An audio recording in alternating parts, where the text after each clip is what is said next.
नमस्कार. थोडक्यात बोलायला सांगितले म्हणजे मी थोडक्यातच बोलणार आहे. आत्ता थोड्या वेळापूर्वी त्यांनी मला सांगितलं की तुम्हाला बोलायचं आहे हरिभाईंनी. अरे लगेच बोलायचं तयारी नाही, काय नाही. आणि मला डायरेक्ट असं बोलता येत नाही समोर. मी डिरेक्ट करू शकतो, लिहू शकतो. पण आता मला 4 ओळी सुचल्या, त्या मी माझ्या मनाने मला सांगितल्या, त्या मी तुम्हाला वाचून दाखवतो म्हणून मी बोलू शकतोय. शब्द तयार होतात रे आपोआप, जुळव तू अक्षर अक्षर. अक्षरं जुळतात, शब्द होतात. अरे तू बोलायला तर सुरुवात कर. शब्द तयार होतात रे आपोआप, जुळव तू अक्षर अक्षर. अक्षरं जुळतात, शब्द होतात. अरे तू बोलायला तर सुरुवात कर. तर ह्याच्या आधी मी एक कविता म्हणणार आणि त्यानंतर ह्या विषयावर ज्या कुठेही कोणाला भेटला, माझा मित्र भेटले, मी बुराणे कॉलेजला होतो, भेटले, काय बोले, क्या कर रहा है, अमेरिकेत मुलगा आहे, 4 फ्लॅट आहेत. कोणीही मला सांगत नाही की मी पुस्तक वाचलंय, काय वाचलंय. दुसरं काय विषयच नाही आहे. दुसरे विषयच असू शकत नाहीत. मग आज मला बरं वाटलं की इथे सगळे पुस्तकांशी संबंधित लोक आले आहेत, वाचक आहेत. वाचाल तर वाचाल असं मराठीत म्हटलं जातं. तर आधी मी एक कविता वाचवतो. माझी आई गेल्यानंतर माझं काय फिलिंग होतं. आणि आज आपल्याला वेळ नाही आहे. आपली आई गेली तरी आपल्याकडे वेळ नाही आहे. तर अशा वेळात एक आई जाणं म्हणजे तुमचं किती नुकसान होतं त्याच्यावरची एक वाचवतो, मग या विषयावर येतो. कवितेचं शीर्षक आहे बाळा जरा जपून. शीर्षक म्हणजे उन्वान म्हणतात ना उर्दूत. न्यायाला खांद्यावरून वेळ आहे कुणाला, न्यायाला तिला खांद्यावरून वेळ आहे कुणाला. अंतिम प्रवासाला निघाले ती, गाडीत शेजारी तिच्या बसवलं मला. शेवटचं पाहून घेत होतो तिला, मडक्यामधून धूर आठवणींचा निघाला. रचिले सरण अग्नी दिला, फोडीला माठ प्रचंड आवाज झाला. प्रचंड इतका इतका प्रचंड ग, पार आभाळ चिरीत गेला.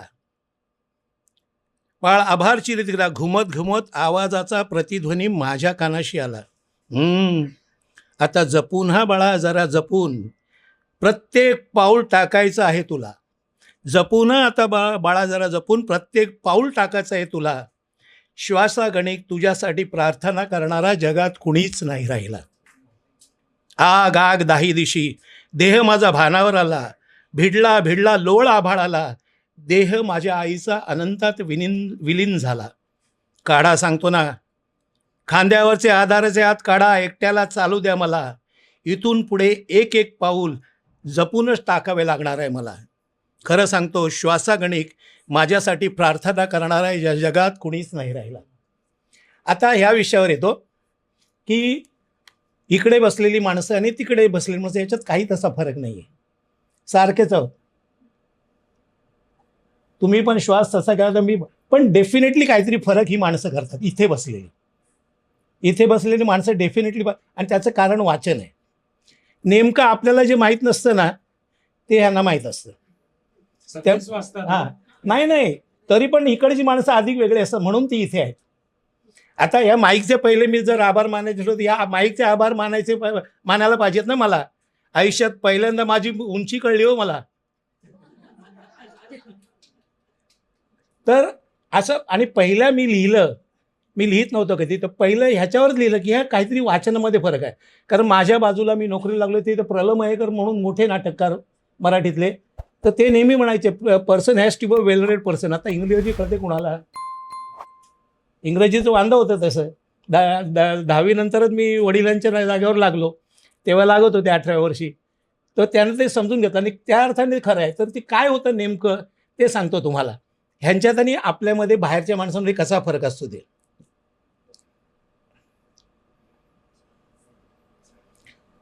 माहीत असलेले माहीत नसलेलं सांगतात. नेमकं काय होतं बघा. माहीत ज्यांना आहे, माहीत असलेले माहीत नसलेलं सांगतात, माहीत नसलेलं सांगतात आणि माहितीतले होतात. जिससे पूछा मैंने दिल खुश देखे हैं कहीं, रो लिया उसने और कहा कि कहते हैं. त्याच अर्थाचं सांगत नाहीत माहीत असलेलं, मराठीमध्ये जे आहे त्याच अर्थाचं.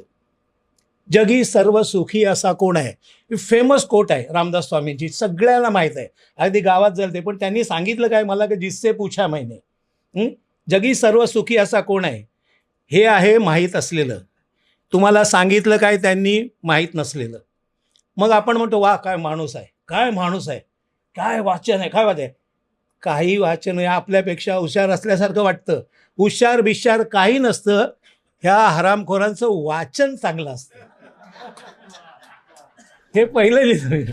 तर वाचन करण्याला फार महत्त्व आहे. तुम्ही वाचलं तर वाचाल. आणि मला नेहमी वाटलं की यू हॅव टू रीड. त्यानंतर एक किस्सा सांगतो छोटासा. मला एक तर माझं इंग्रजी तितकं चांगलं नाही. माझा हरिभाईंसारखा एक मित्र घेऊन गेला एक इंटरनॅशनल कंपनी, त्याला की they wanted a director for a English play. हां, and I am not fluent at English. मला घेऊन गेला, अरे किधर नाही, चलो चलो, अरे बोलो कुछ तयार. काय होतं वाचनाने बघा, फक्त वाचता येतं, बाकी पुढे काय घडो त्याला माहीत नाही. वाचन असलं तर तुम्ही उत्तरं देऊ शकता. त्याने मला विचारलं, बसले समोर, ते तिकडून आले लंडनवरून, what you have done in the past. माझं डोकं फिरलं. मी बोललो, सर मी ask you one question with your kind permission. In what way my past is related with this project. तो त्याने असं बघितलं की हा ॲरोगंट दिसतोय, आणि होतोच मी. आणि होतोच मी, ॲरोगंटच उत्तर आहे. मग त्यांनी काय केलं, त्यांनी मला सांगितलं, take this project, go home, go through it, give me a ring, will sit across. बोलो आपने को करना ही नाही आहे. उत्तर द्यायला काय, वाचल्यामुळे मी देऊ शकलो. मी काय केलं, मी एक पेज फाडलं आणि असं फ्लॅप लावतात ना, असं वर ठेवलं. बोलो sir, this is what I am going to do with your project. I think you are not getting me. May I tell you, sir, I haven't taken out a leaf out of your project, but I am very much confident about my doings. I am going to add one more to it. हे वाचनामुळे झालं. मला माहीत नाही पुढे मी काय करणार आहे, पण मी वाचल्यामुळे ते उत्तर देऊ शकलो. तर तुम्ही सगळ्यांनी खूप वाचा, असेच वाचत. आणि हरिभाईंकडून असेच साहित्यिकांचे प्रोग्राम घडवत.